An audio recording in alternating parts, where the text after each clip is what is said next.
If you ask me, I would say this, that the biggest fear of an average religious person is actually finding out that everything that they believe and they are following is totally false and wrong. This is their biggest fear because they then say, oh, if everything is false and wrong, what then do I believe in? Simply because their mind have been told that they have to believe in something. And so they usually do not research on what they are being taught or reflect on the meaning of the words and everything that they are being told. For example, a religious person is very likely to tell you how his or her God is unconditional love and loves everyone equally. And then at some point, they would then also, the same person would then be telling you how their God is siding by them and they are the righteous one. And the other people who are living according to what they do not approve, God turned their back away from them. And then they don't really think about what the word unconditional love means. Because if that their God is unconditional love, it means that that God does not require any condition, does not judge anyone, and does not separate people and call them righteous or unrighteous.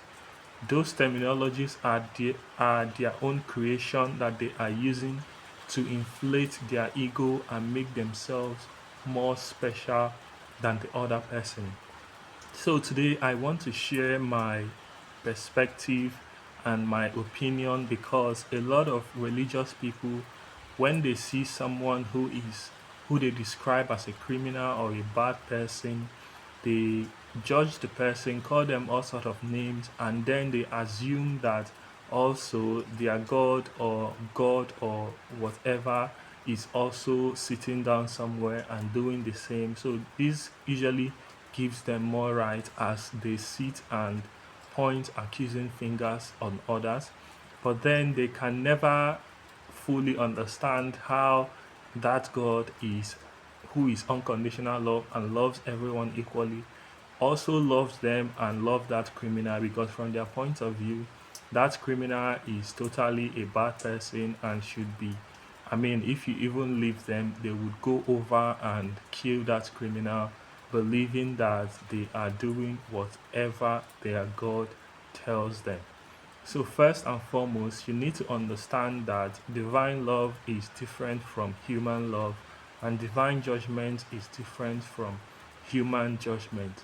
For a human being, if someone does something that they do not approve, they simply, because they lack control of their emotions, and they simply rush over and then try to harm the person in a way to believe that they are fulfilling justice, and then they do all sort of things and then they assume that that is also what divine judgment is. So let's remember that everybody has free will to make their choice. So even if someone decides to go and steal, they have the right to make their choice to go and steal. But then there is a universal law which says that everybody reaps what they sow. So that person who goes and steals, divine judgment is not out for them, trying to harm them. Rather, divine judgment is trying to help them see how their action affects others and how they can learn and become better, because a God of unconditional love does not give up on anyone. This is not condoning, this is not saying that what they did is right, but rather everybody reaps what they sow. So they will eventually get back what they did at the right time, that divine judgment knows that this is the right time that they can learn and understand. Because from the human perspective, you can never fully know when is the right time for something to happen to someone for them to actually sit back, reflect, and learn. Divine judgment is focused on changing the person and making the person better, but divine judgment does not force the person to change. The person has the free will to change.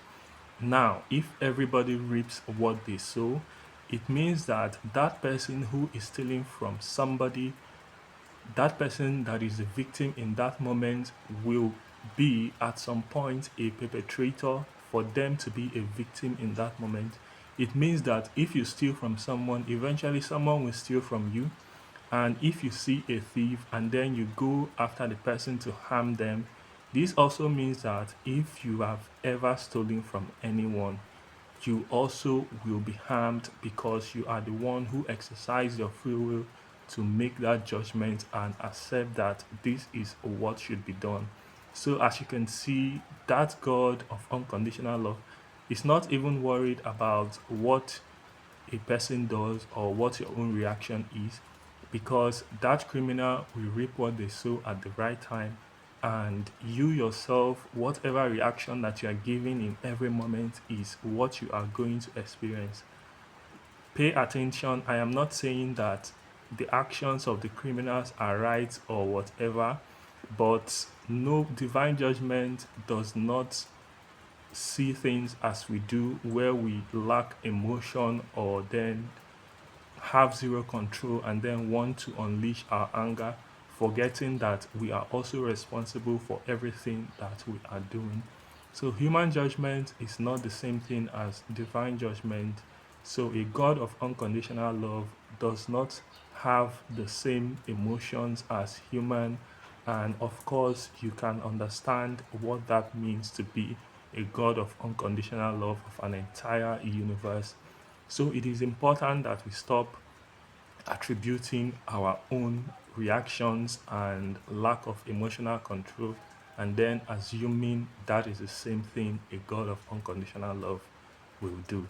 So if you are a religious person, I am encouraging you today to always try to sit back and reflect on what you are being told. Think about it and always know that God is unconditional love on any circumstance. Even if someone tells you God is going to do this or that, ask yourself this question: is this what a God of unconditional love will do? Because many of the things that you are being told are just created by men for their own intention, to control your mind for reasons that you may not even be aware of. So until next time, bye.